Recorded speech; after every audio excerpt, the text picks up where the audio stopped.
Hi guys, welcome back to my channel, and today's video we're going to be creating this beautiful look right here.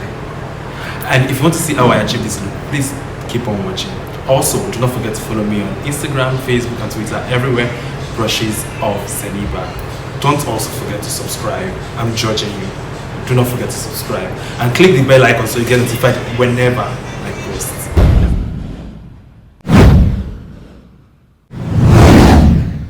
Let's get this ball rolling. So I start by cleansing her face, which I'm using a facial wipes to cleanse her face, and I also added a little bit of micellar water to remove every single dirt on her face.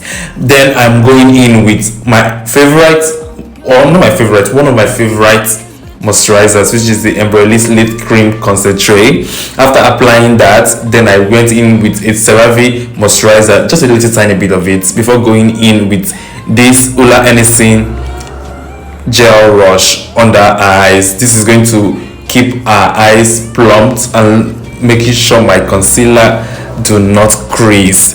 Then I'm just blending everything in before I went in with my Inglot face primer. It's a mattifying primer, so it will remove all the shine and everything from our face. So, and you all know, today I decided to do the brow technique, like that's the brow first before skin. You all know I'm used to doing skin first before brow, so I decided to do it because one of my followers on here sent me a DM and said I should do brow first, and I'm going in with my OG and trusted brow pencil, which is the Davis pencil. If you're in Nigeria or if you're anywhere you've not tried this Davis pencil, I do not know, but doing brows first took me back, and it's such a nostalgia feeling because I remember when I started makeup, I was doing this technique, and doing it today it felt like I was doing it for the first time. I literally struggled. I won't even lie, I struggled because it felt weird doing it, because I was trying to be as gentle and as soft as, like, in my head I've applied my foundation. I don't know if you guys understand. So I was trying to be as gentle and as soft, like when I've applied my foundation, like when I've done the skin. But then that's it. So I'm just mapping out the brows and then using it to feel the outer parts, just the tail of the brows. Then I'm going to go in with the MAC brow pen, which you all know that I love so much because it helps me create these hair-like strokes. I'm feeling her brows in places that she needs more. Now this is the MAC brow pen that I was talking about.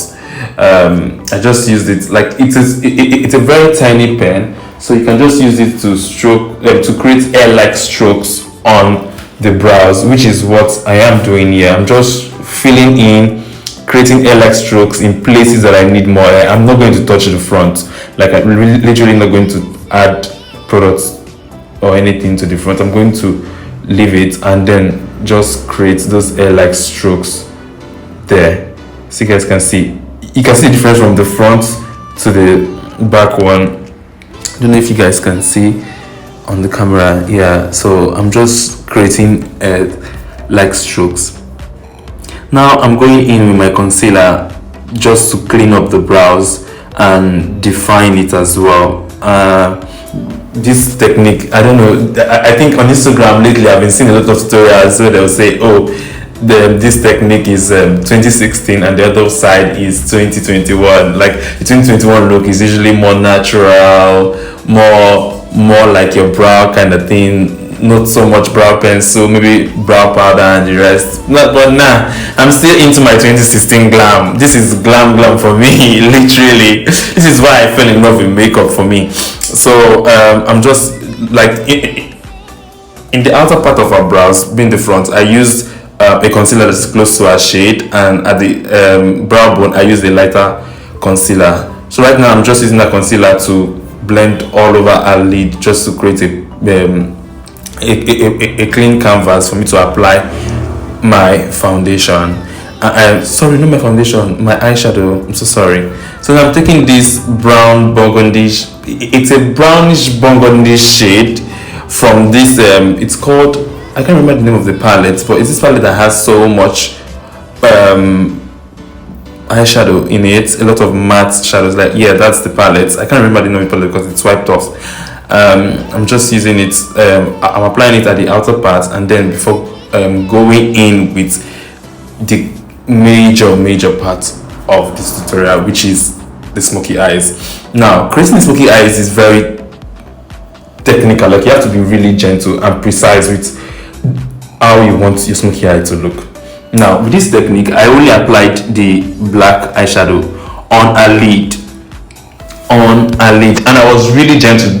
Don't mind this video that I actually make it look faster than it is in real life. I was really gentle with the places I wanted to add the black, because something with black eyeshadow, if you're not careful, you can go overboard with it. So you have to place and blend, like I'm doing right now. I'm placing and I'm blending, I'm placing and I'm blending at the same time, just so I don't overdo it or take it over the board.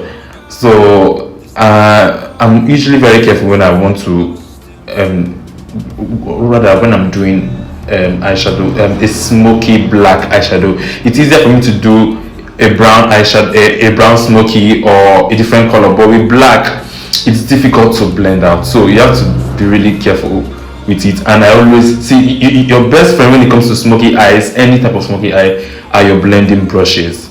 So I'm just applying, like I applied the yellow shade of eyeshadow, and then I'm blending, I'm applying, I'm blending. That's how I'm like I kept going back and forth with my brushes.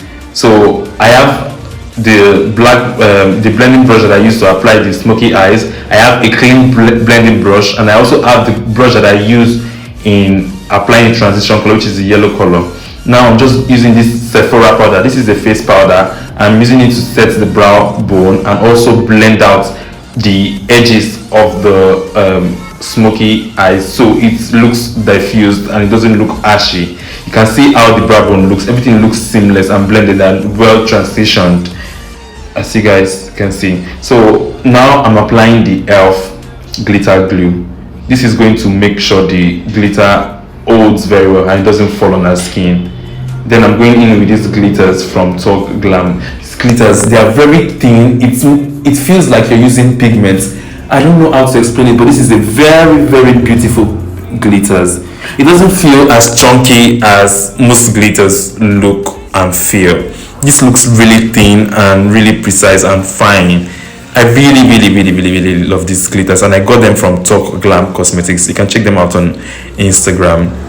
Yeah, so I'm using my fingers to place so I don't go overboard with these glitters, and I'm also trying to map out where I want the glitters to be. I don't want it to be everywhere. I only want it at the front part of the eyeshadow.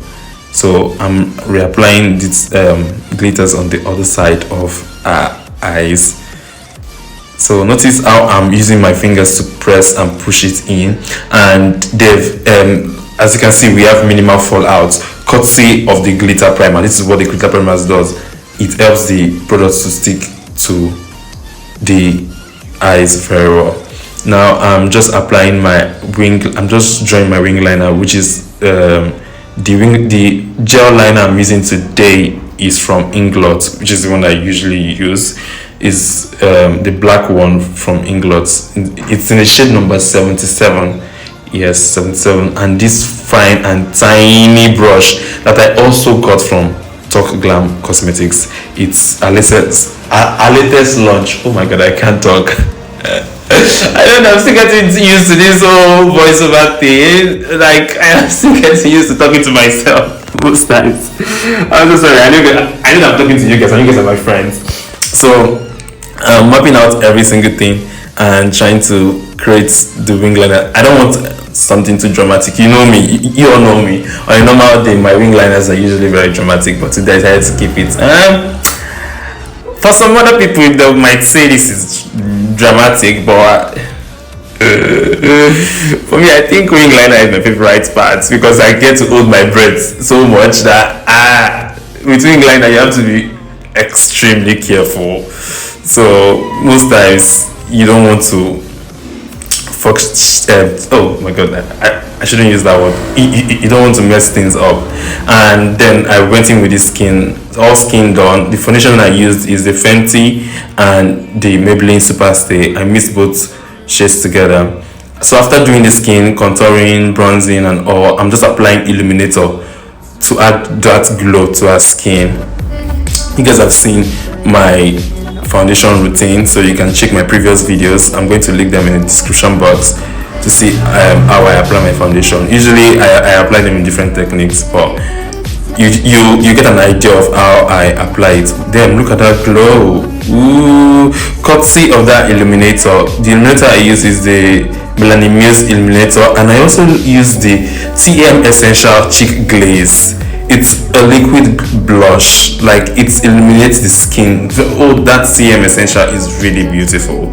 I use the TM Essential first before going in with that Melanin Muse illuminator on top. That it gave it this gold bronzy look at the top.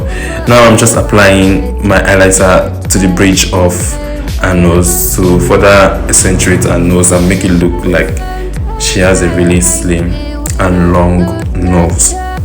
So that is what I am doing right here.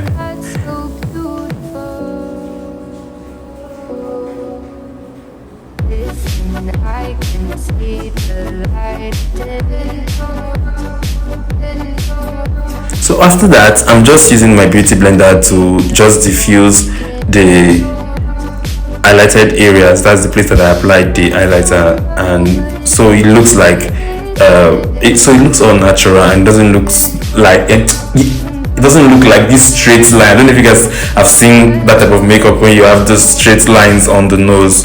No, I really don't want that look, so I had to go in with my beauty blender to blend the bridge of her nose out. And now I'm using this Eyebrow black pencil on a waterline. Then I still went in with that Ingloss 77 gel liner to create a cat eye wing, like in front or in a tear dot, to create it and further define the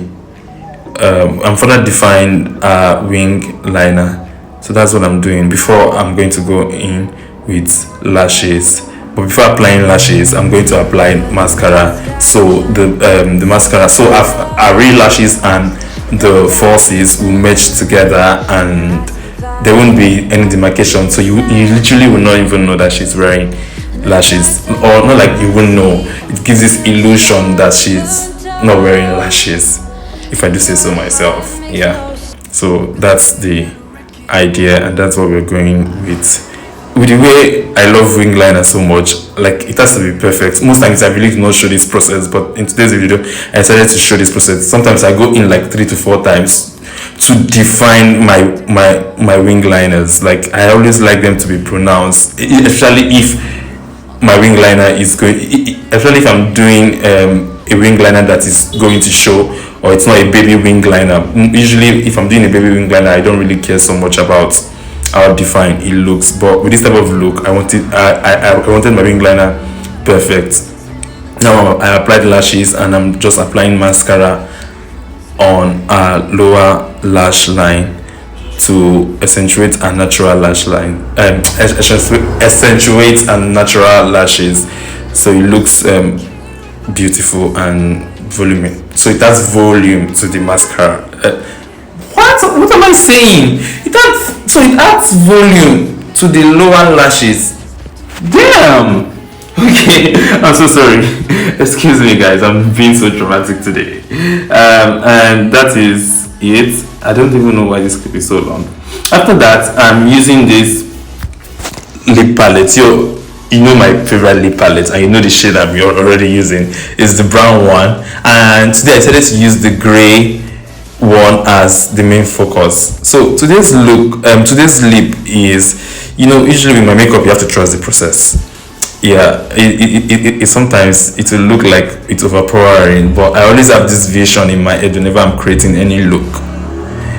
Yeah, so you just have to trust the process. Now I applied the gray liquid lipstick. That's the one on the top left. on her lips, and it's, as you can see, it looks really ashy and all, but that's not the look I'm going for. I'm going for this lit within look. You understand this lit within look when I apply this lip gloss from Violet Voss. This lip gloss is really beautiful. I actually like it, but then the downside to it breaks, so you can't literally you can't wear it on its own. You have to wear it with something, like you have to wear a gloss on top of it. It has to come from underneath. Now if you see when I apply this Fenty lip gloss in Fuzzy, you can see how the Violet Voss looks under the Fenty this thing. It gives this lit within look, and then that's it, and that's how we created this beautiful look.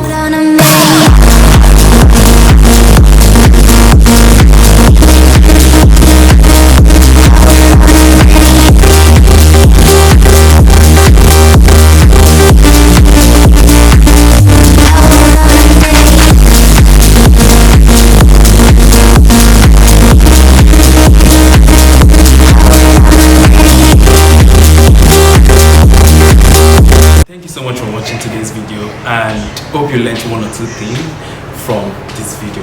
Do not forget to subscribe as well, and click the bell icon again to get notified whenever I post.